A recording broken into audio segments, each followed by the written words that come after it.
ಈಗ ನೋಡಿ ಎಷ್ಟೋ ಜನ ಕೇಳ್ತಾರೆ ನೈವೇದ್ಯ ಯಾಕೆ ಮಾಡಬೇಕು, ದೇವ್ರೇನು ತಿನ್ನಲ್ವಲ್ಲ ಅಂತ ಅಲ್ವಾ. ಧೂಪ ಏನಕ್ಕೆ ಹಚ್ಚಬೇಕು, ದೀಪ ಏನಕ್ಕೆ, ಹೂವು ಏನಕ್ಕೆ ಇಡಬೇಕು. ಹೌದು.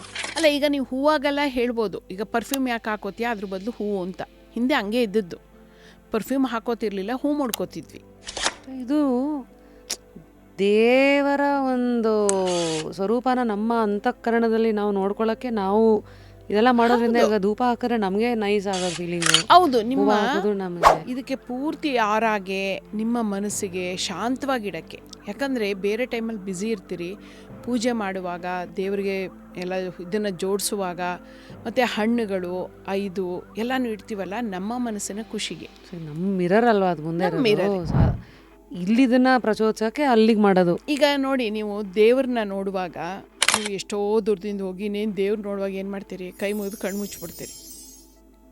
ಯಾಕೆ, ನಮ್ಮೊಳಗಡೆ ದೇವ್ರಿದ್ದಾನೆ ಅಂತಲೇ ಅರ್ಥ.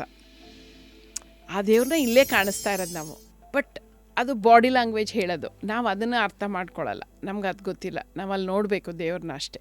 ಫುಲ್ ವಿಡಿಯೋನ ನೋಡಿ ಆನ್ ರ್ಯಾಪಿಡ್ ರಾಶ್ಮೀಸ್ ಯೂಟ್ಯೂಬ್ ಚಾನಲ್.